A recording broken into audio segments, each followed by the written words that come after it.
최근에 말씀드린 것처럼 어느 쪽이 이겨도 사실은 별 의미는 없다. 그러나 국민의당 싸움은 대한민국 아주 고전적인 문제점 이런 것의 종합 축소판이다 이렇게 저는 보거든요. 그래서 안철수가 사실은 거의 박정희식 유신독재를 하고 있는 거예요. 예. 그러니까 예를 들어서 첫 번째 당헌 당규에 33.3%가 안 나오면 효력 없다. 그냥 고쳐버려. 무단으로 해석한다든지. 그러면서 이번에 이제 전당대회 의장이 이상돈 의원이잖아요. 예. 이 사람이 협조를 안 하면 이 사람을 교체하는 방법까지도 갈아버리겠다. 그러니까 기존에 있던 법은 아무런 의미가 없어요. 지금 보니까 그래서 지금 전당대회 준비위원회라는 걸 이제 만들어서 당규 개정의 건 이런 걸 막 논의를 하는데 이게 보니까 이런 거예요. 전대 소집 통지가 불가능한 대표당원의 지위 문제, 대표당원 직임 사이의 의사를 밝힌 대표당원의 문제, 전대 의장의 직무 해태와 당헌 당규 위반 시 전대 회의를 원활하게 진행하기 위한 관련 규정의 정비. 그러니까 자기들 반대파가 전당대회 협조 안 해주겠다 그러면 이 사람들은 우리한테 협조 안 해주는 사람들이니까 규정 바꿔. 바꿀 수 있어. 뭐 이런 거야. 말은 다 점잖게 했지만 결론 한마디는 그거잖아요. 내 맘대로 할 거야. 누가 태클을 걸어 이 새끼들 하면서 뭐 이런 거잖아요. 정말 놀라운 마인드예요. 민주정당에는 이렇게 할 수 없어요. 예. 제도로서의 민주주의가 흔들리고 구타는 일은 이제 없습니다. 민주주의가 밥이고 밥이 민주주의가 되어야 합니다.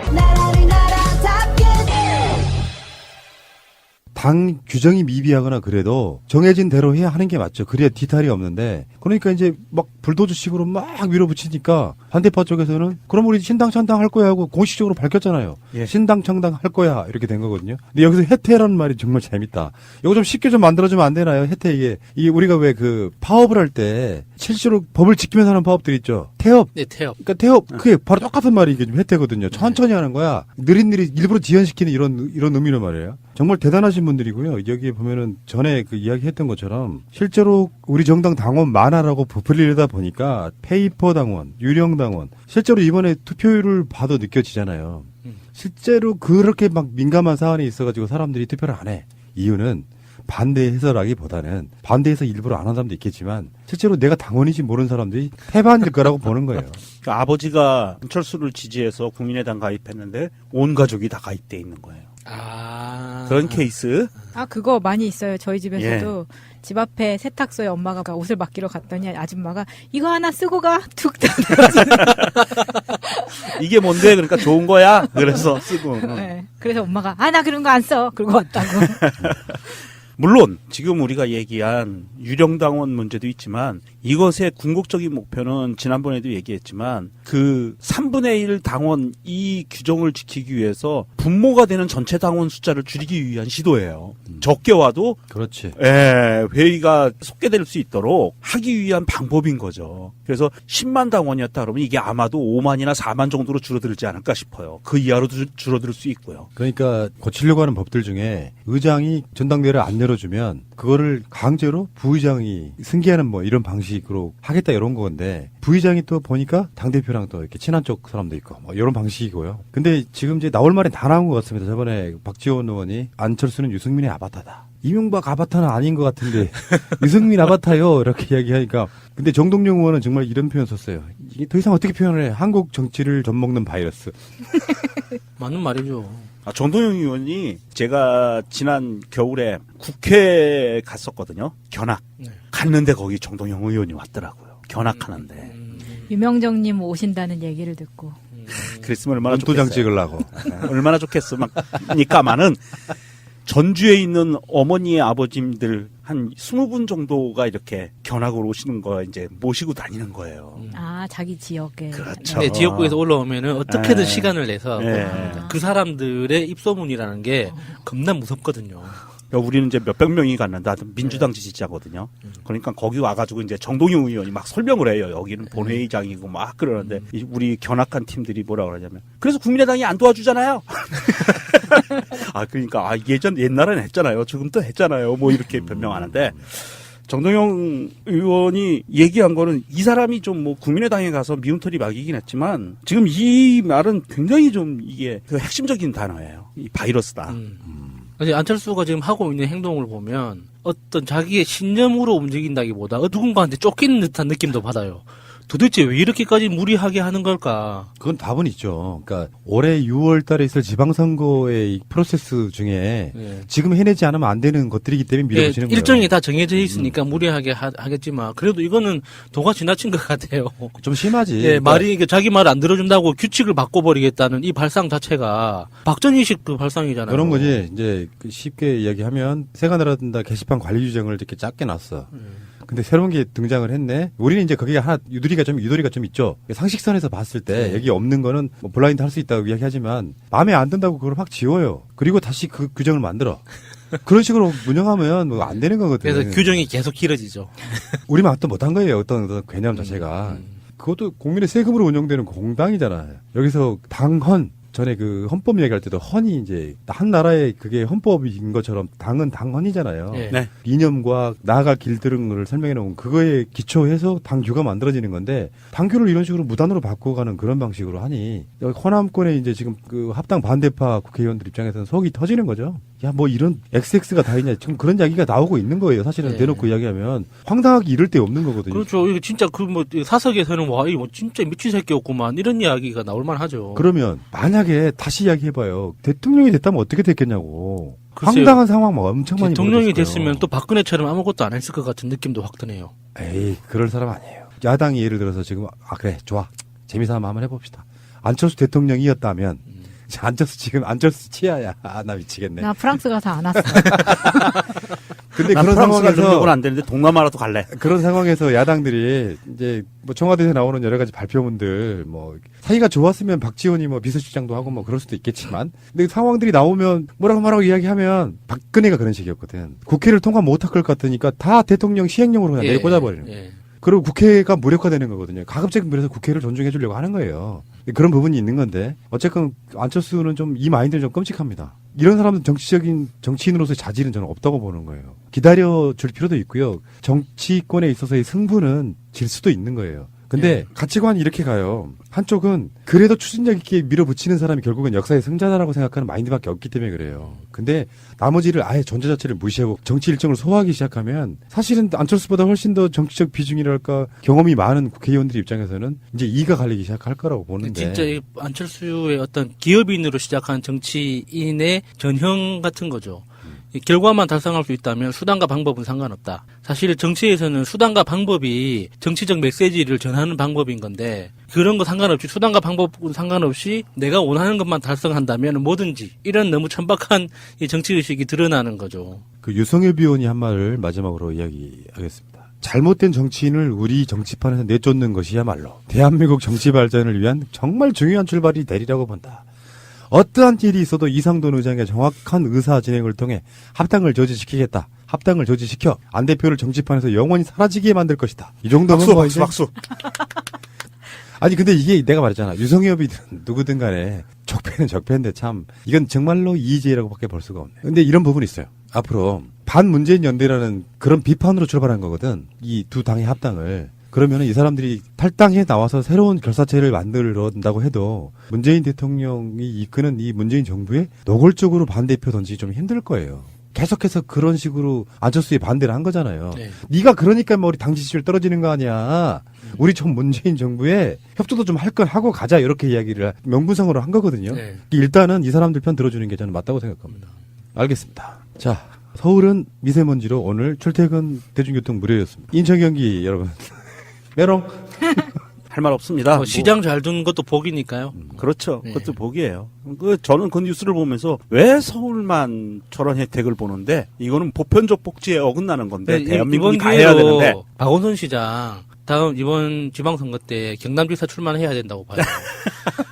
이게 거기도 사람들이 맛을 보여줘야 좀 돼? 두루두루 좀 이렇게 협객처럼 각 지자체를 돌아다니면서 좀 혁신하고 이렇게 또 도장 깨기 하듯이 좀 해줘야죠. 도장 깨기. 도단깨기. 그러면 어차피 한 지역에서 네. 3선 이상 못 하는데 네. 박원순 시장은 돌아가실 때까지 예. 경남지사 한 번 하고 대구시장도 한 번 하시고 그리고 경북지사도 하고 뭐 강원도지사도 하면서 이제 우리나라 곳곳을 최문순 지사도 계십니다. 아, 그렇게 그- 밀어내기 하면 안 되지. 죄송합니다. 아니 그러면 박원순 시장은 대통령 언제 해요? 나이가 너무 그러니까 많아지잖아. 지사 광역자치 전문가. 아 광역자치 네. 전문가. 그것도 좋죠. 그냥 도 깨기네요. 도. 아, 네. 아이고, 알겠고요. 어쨌건 지금 이게 여기서 핵심은요. 대중교통이 무료인 것만 생각하면 안 되고 차량 2부제입니다. 당신네들이 차를 끌고 나오지 않아야 미세먼지 때문에 나빠진 공기가 더 나빠지지 않을 수 있으니까 최소한 공무원들만큼은 2부제 강력하게 시행하겠다는 거거든요. 서울시에 있는 공무원들. 그게 핵심이라고 보시면 되죠. 공공기관에 차가 많죠, 굉장히. 근데 이게 지금 중국에서 오는 거 아니에요? 섞여 있죠. 네. 중국의 중국에서 비율이 한 40% 정도나 오는 거 있고, 그다음에 우리가 60%. 우리한테서 네. 자체적으로 나오는 게 많고. 왜냐면 제가 이렇게 정상적으로 아침에 출근했다가 저녁에 퇴근하는 회사를 다녔을 때는 이게 정말 좋았었어요. 근데 어차피 저는 차를 안 몰고 다니고 전차를 타고 다니니까 이 하루 공짜 해지는 게 왠지 뭔가 회사를 똑같이 가는데 뭔가 소풍 가는 기분이 들게 하는 그런 효과가 있었거든요. 맞아요. 그 교통카드 찍을 때 영원. 영어로 표시되면 얼마나 좋을까.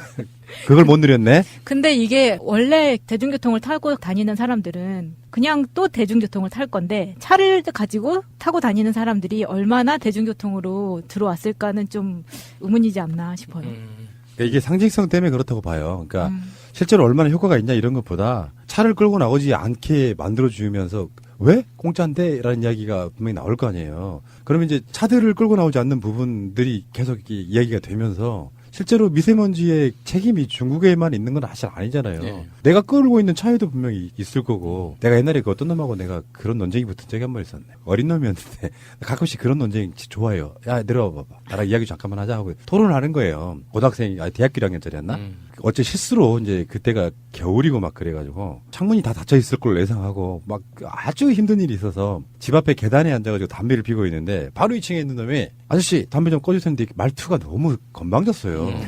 담배 좀 꺼주세요 뭐 이렇게. 그래서 이제 잠깐만 내려와봐. 그래서 서로 이야기를 했는데 이런 거지. 나는 일단 네 집 창문 열렸을 줄 생각도 못했다. 겨울에.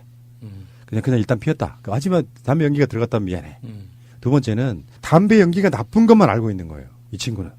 자기 아버지가 몰고 다니는 차가 매연을 내뿜는다는 걸 잘 모르는 거예요. 그러니까 말하자면 담배 피는 사람을 악으로만 보는 거지. 그래서 우리가 황희영세 같은 걸 내요, 담배에다가.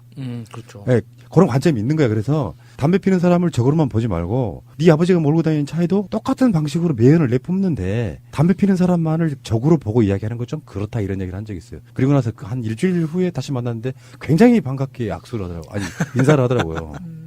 그렇죠. 공감에 대한 부분이 그런 거거든요. 나는 네 아버지가 매연을 내뿜는 자동차라고 그래서 화를 내지 않는다 임마. 이 담배 연기가 들어오지 못하게 아저씨 지금 문 열려 있어가지고 죄송한데 좀 닫아주시면 안 돼요. 신고 웃으면 좋은데 건방지기 새끼가 자식아. 화내면서 사실 이번 박원순 시장의 이 출퇴근 시간 대중교통 무료 이 정책은요. 마차님도 얘기했지만 과연 자동차를 몰고 다니는 사람들이 얼마만큼 대중교통으로 흡수될 수 있을 것인가에 대한 실효성 의문도 사실은 있고요. 그렇기는 하지만 중요한 관점이 이겁니다. 정부나 공공기관에서 어떠한 정책을 시행할 때 특히 그 정책이 시민들의 불편을 초래할 수 있는 규제정책인 경우 에는 그거에 합당한 보상 대책이 그렇지. 같이 나와야 되는 거예요. 그렇지 않으면 전혀 효과를 볼 수가 없는 거고요. 이렇게 차량 2부제, 공공기관 차량 2부제를 시행하고 미세먼지 오염 때문에 이렇게 환경이 문제가 되니까 대중교통을 이용하세요 하면서 당근책, 그거에 대한 보상책을 주는 거죠. 무료로 이용할 수 해드릴게요. 오늘은 심각하니까. 이랬던 건데 지금 언론에서는 그 프레임을 바꿔가지고 과연 누구를 위한 대중교통 무료였는가 막 이렇게 타이틀을 뽑아내고 있어요. 새끼들 진짜. 아 정말 아니, 모질라. 그것도 연합에서. 그 대만 같은 경우에는 왜 까오슝이라고 동양의 하와이라고 불리는 그 네. 섬 있잖아요. 거기가 스쿠터를 워낙 많이 타는데 대기 오염이 심해지니까 겨울철 3개월은 대중교통을 완전히 무료로 했어요, 지금. 그래서 지금 2월 말까지 다 무료라고 하거든요. 그런데 거기도 사람들이 그렇게 해줘도 많이 안 탄다는 이야기는 있더라고요. 제가 뭐 박원순 시장님한테 사람이- 태클 거는 건 아니고요. 사람이 관성은 있어요. 관성은 있는데 이러한 정책들이 규제안과 그 규제안에 따른 보상안이 같이 쭉 연결돼서 갈 때 조금씩 변화가 그렇지. 오는 거예요. 그러니까 이게 근데 사실 이게 정책 자체의 목적이 달성되느냐 안 되느냐 이것도 굉장히 중요한 판단인데 이런 이벤트성 정책을 널리 홍보함으로써 미세먼지라는 이슈를 우리가 잊으면 안 된다는 어떤 그 홍보의 목적이 또 있는 거거든요. 맞아요. 눈에 안 보이니까. 네, 우리가 이게 미세먼지가 겨울에는 활동량이 줄어들고 하나 잊을 수가 있단 말이죠. 그래서 봄철이나 돼야지 다시 뭐 황사가 몰려오고 미세먼지가 심각하다. 이게 우리나라 뉴스가 계속 그 반복되잖아요. 개선되는 건 없이. 그런데 이런 식으로 우리가 야외 활동을 많이 하지 않더라도 계속 이런 미세먼지 이슈는 있다는 걸 환기시켜주는 효과로는 서울시가 쓰는 비용 대비 홍보 효과로 맞아요. 치면 굉장히 그건 좋은 것 같아요. 거죠. 네. 박근혜 정부 시절에 얼마나 고등어를 잡아 팼어요. 아우, 고등어 불쌍해서 많이 먹었어. 그런 거는 정책이 아니거든요. 그렇죠. 밥도둑인데. 이게 첫 시행이잖아요. 공짜인지도 모르고 탔던 분들이 훨씬 많을 거라고 봐요. 수도권의 유동인구 엄청나지 않습니까? 특히 서울이나 경기도 왔다 갔다 하는데 이게 경기도하고 또 유기적으로 좀 했으면 더 훨씬 더 좋았을 법도 하고 어쨌든 간에 어느 순간에 이게 일상생활로 정착이 돼서 내일은 미세먼지가 엄청 많을 예정이니 대중교통 무료로 하겠습니다라고 하면 사람들이 그날은 당연히 이부제를 떠나가지고 자동차 웬만하면 갖고 나가지 말자. 여기에 일상생활화 된다면 얻는 이익은 훨씬 더 클 수 있다 이렇게 봅니다.